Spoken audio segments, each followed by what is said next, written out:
अब बेटा जी नेक्स्ट हमारा आता है, ये जो टॉपिक है ये आपके 3 चैप्टर्स के अंदर सेम ट्रीटमेंट चलती है। आप ये टॉपिक समझो, आपका change in PSR 4th chapter of TS Grewal, change in profit sharing ratio, admission of a partner, retirement and death of a partner के अंदर भी सेम होता है। हम करने वाले हैं आज treatment of workman compensation reserve. Workman compensation reserve की जो ट्रीटमेंट होती है वो आप इन तीनों चैप्टर के अंदर एक ही तरीके की होती है और हमें कोई भी चेंजेस नहीं करने हैं। एक बार समझ लो, तीनों चैप्टर के अंदर यही होगी। अब 3 चैप्टर क्या होगा, चेंज इन PSR लगे, एडमिशन लगे, रिटायरमेंट और डेथ एक ही चैप्टर के अंदर आते हैं। ट्रीटमेंट अलग अलग होती है, तो रिटायरमेंट को अलग देखना है, डेथ को अलग देखना है, लेकिन जो WCR की आप ट्रीटमेंट करोगे वो एक जैसी ही करोगे। मैं आपको इसके अलग अलग केसेस समझाऊंगा, एक बार समझते जाना। रमेश, मान के चलते हैं हमारी फर्म 3 पार्टनर से आती है, A, B और C, जिनकी रेशियो 5:3:2। ठीक है जी, ओल्ड रेशियो। ये कौन सी रेशियो है? Old ratio. बैलेंस शीट में WCR यानी कि वर्कमैन कंपनसेशन रिजर्व 10,000 अपीयर करता है और नीचे एडजस्टमेंट कुछ भी नहीं है। तो अब आप लोग क्या करोगे? अब समझते हैं पहले WCR होता क्या है, वर्कमैन कंपनसेशन रिजर्व क्या होता है। भाई हर एक फर्म अपने पास कुछ पैसा जोड़ के रखती है कि अगर हमारी फैक्ट्री में या ऑफिस में किसी भी वर्कर को कोई भी एक्सीडेंटल कुछ हो जाए, उसको कोई चोट लग जाए, मशीन में हाथ आ जाए या फिर कोई चोट वगैरह लग जाए, एक्सीडेंट हो जाए, तो उसके कंपनसेशन के लिए हम अपने पास पैसा जोड़ के रखते हैं। अगर इन केस अगर कुछ होता है तो हम उस रिजर्व में से पैसा निकाल के उनको दे देते हैं। मतलब फ्यूचर में होने वाले कोई भी लॉसेस के लिए हम आज ही अपने आप को प्रिपेयर कर रहे हैं। तो मैंने वर्कमैन कंपनसेशन रिजर्व के लिए 10,000 जोड़े हुए हैं, लेकिन कोई भी एडजस्टमेंट नहीं है उसके ऊपर या कोई भी क्लेम नहीं आया। तो भाई अब या तो प्रॉफिट रेशियो चेंज हो रही हो या एडमिशन, रिटायरमेंट, डेथ, कुछ भी रिकॉन्स्टिट्यूशन हो रहा हो फर्म का, तो हम क्या करेंगे, इस WCR को पार्टनर्स में डिस्ट्रीब्यूट कर देंगे, ओल्ड पार्टनर में, ओल्ड रेशियो में। तो रिजर्व को पार्टनर्स में बांट देंगे तो पार्टनर कैपिटल क्या हो जाएगी, बढ़ जाएगी। तो बढ़ जाएगी तो जनरल एंट्री क्या होगी उसकी, जनरल एंट्री होगी WCR अकाउंट डेबिट। WCR का मतलब workman compensation reserve account debit to A, to B और टू C।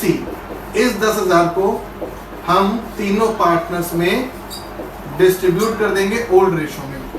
और अगर यही आपसे अकाउंट में पूछा जाए तो आप क्या करोगे, पार्टनर कैपिटल अकाउंट बना के क्रेडिट साइड A, B और C के अंदर WCR को डाल दोगे 5,000, 3,000 और 2,000। क्लियर है? अब नेक्स्ट केस देखते हैं बेटा।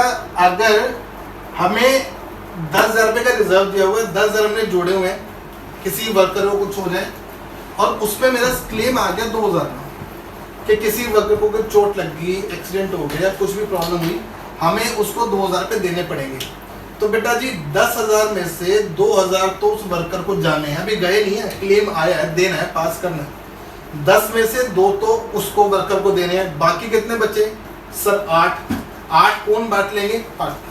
तो इसी तरीके से एंट्री हो जाएगी WCR अकाउंट डेबिट, आपका रिजर्व खत्म हो जाएगा 10,000 का, टू क्लेम अगेंस्ट वर्कमैन, 2,000 तो उस वर्कर को दे दोगे। भाई 10 में से 2,000 का क्लेम मतलब लायबिलिटी बन गई उस वर्कर को देने के लिए। रिमेनिंग कितने बचे? 8,000 आप A, B, C में डिस्ट्रीब्यूट कर दोगे। किस रेशो में? 5:3:2। 8,000 को डिस्ट्रीब्यूट करेंगे तो 4,000 A में आएगा, 2,400 B में आएगा और 1,600 C में जाएगा। क्लियर है?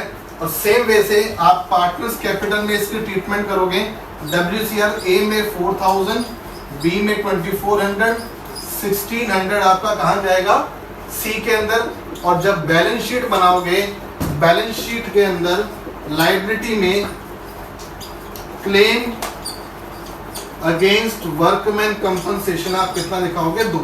ठीक है जी। अगर आपसे जर्नल मांगे तो ये वाली जर्नल एंट्री करनी है। अगर आपसे अकाउंट मांगते हैं, ऐसे फुल फ्लेज क्वेश्चन हम करते हैं, तो उसके अंदर आपने ये ट्रीटमेंट करनी है, ठीक है।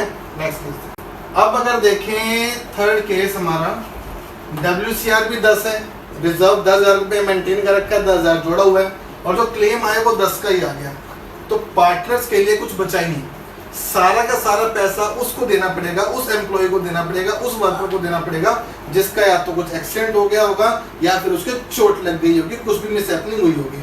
तो पार्टनर्स के लिए कुछ भी नहीं बचा, सारा का सारा क्लेम गया, तो हम रिजर्व खत्म कर देंगे। WCR डेबिट 10,000 और 2 नई लाइबिलिटी बन जाएगी क्लेम की, claim against workman compensation account 10,000। Partners को कुछ भी नहीं मिलेगा और सारा का सारा पैसा बैलेंस शीट की लाइबिलिटी साइड में लाइबिलिटी क्रिएट हो जाएगी workman claim against workman compensation 10,000, ठीक है जी। अब नेक्स्ट देखते हैं बेटा, अगर यही क्लेम रिजर्व से ज्यादा हो जाए, भाई मेरे पास तो थे ही 10,000 रुपये, उन 10,000 में से क्लेम कितने का आ गया, 12,000 का क्लेम आ गया, अब मुझे अपनी पॉकेट से भरना पड़ेगा, तो जनरल एंट्री क्या होगी, हमारी लाइबिलिटी बढ़ जाएगी। तो हमारा WCR पूरा खत्म, और 2,000 रुपये जो एक्स्ट्रा लाइबिलिटी आई उसको डाल देंगे रीवैल्यूएशन के नाम से डेबिट, और 2 क्लेम अगेंस्ट वर्कमैन कंपनसेशन 12,000, नई लाइबिलिटी बन गई 12,000 की, 2,000 रुपये 10,000 रुपये आपका रिजर्व खत्म और 2,000 रुपये आपने रीवैल्यूएशन में बढ़ा दिए। अब रीवैल्यूएशन ओपन होता है तो उसको क्लोज भी करना पड़ता है। ABC डेबिट 2 रीवैल्यूएशन, जो 2,000 रुपये का जो लॉस गया वो रीवैल्यूएशन में जाएगा और पार्टनर्स कैपिटल को कंपनसेट करेंगे कितने रेशो में, 5, 3 और 2 की रेशो में। तो 1000 A में, 600 और 400, ठीक है जी। इसके बाद अगर इसकी अकाउंटिंग ट्रीटमेंट आती है तो रीवैल्यूएशन में डेबिट साइड आप डाल दोगे क्लेम अगेंस्ट वर्कमैन कंपनसेशन 2,000 जी, 2,000 से आपकी लाइबिलिटी बढ़ गई, पार्टनर को कुछ मिला नहीं, बैलेंस शीट में लाइबिलिटी के अंदर आप लिख दोगे claim against workman compensation, total claim कितना आ गया, 12,000, ठीक है जी। इस तरीके से आप लोगों ने अगर WCR की ट्रीटमेंट आती है इसी तरीके से करोगे। आपको अगर जर्नल मांगे तो जर्नल कर देना, अकाउंट पूछे तो अकाउंट बना देना, दोनों ट्रीटमेंट मैंने आप लोगों को बता दी है। अब चैप्टर चाहे चेंजिंग PSR हो, चाहे एडमिशन हो, चाहे रिटायरमेंट हो, चाहे डेथ हो, WCR के ट्रीटमेंट इसी तरीके से होने, ठीक है जी। नेक्स्ट